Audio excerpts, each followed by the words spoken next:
Australia's always sort of lagged behind America in terms of popular culture and technology.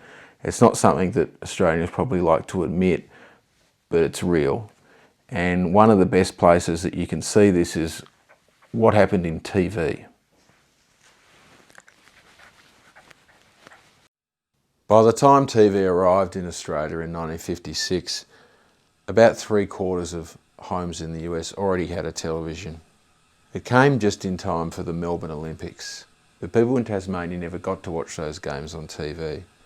That was because people on the island would have to wait another 4 full years before broadcast would begin, having to wait all the way until the very start of the 1960s. It arrived with fanfare, and upon doing so, watching it became the main thing that most people wanted to do more of.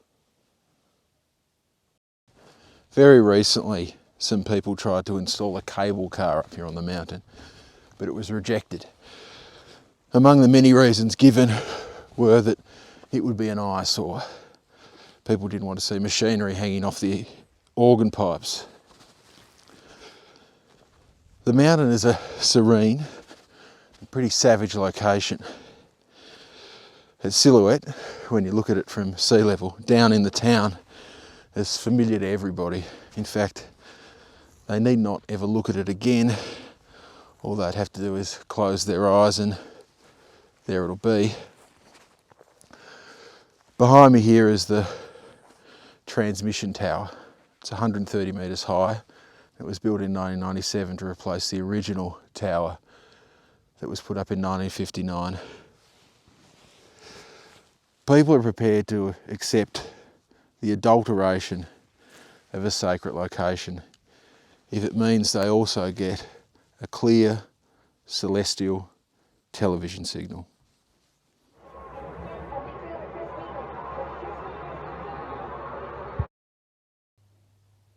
This photo from 1912 is the former prison ship, the Success.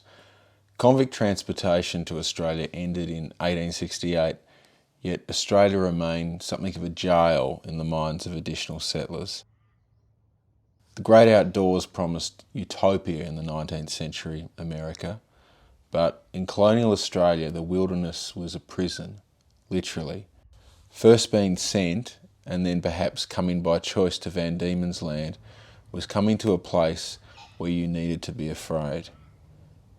As towns spread out, anxiety about the strange land surfaced almost subconsciously in countless stories about little children who got lost in the bush.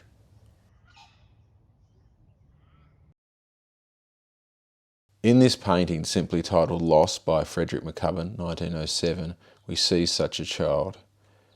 Cowering, afraid, consumed by nature. And in the 1899 children's book, Dot and the Kangaroo by Ethel Pedley, a young girl named Dot is lost in the outback after chasing a hare. She loses sight from her home, doesn't know what to do. She is approached by a red kangaroo who gives her some berries to eat.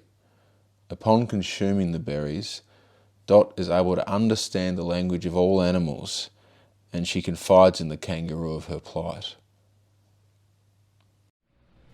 In the mid-20th century, travel was still difficult and rare and expensive, but TV entered the country and democratised aspects of culture, allowing new ideas about how to think of ourselves. Through TV, and specifically through a lot of the American shows, Australia has found an imperfect antidote to at least a portion of its isolation.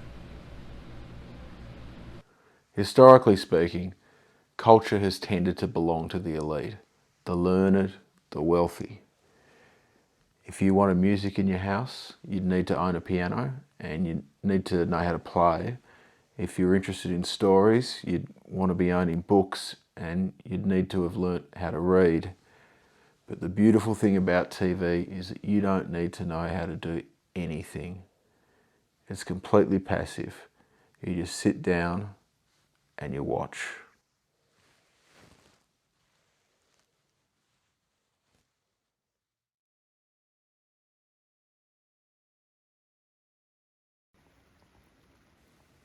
When TV was first broadcast in Tasmania, people gathered in the streets to watch televisions through shop windows. After watching a speech from the governor, they viewed a news broadcast, followed by an episode of Dennis the Menace, and then an episode of I Love Lucy. But TV, like all forms of culture, will eventually decay. Here in Newtown are the ruins of the TVT6, Tas TV wind television stations. It was abandoned in 2014 when new technology made it obsolete. On the outside of the building, on the exterior wall, by the main entrance, are the brutalist remains of a precast concrete relief. The main part of the artwork is missing. It's fallen off or it's been stolen. It's been taken away or it's been put in the rubbish. It's a mystery. But if you look, you can see a shadow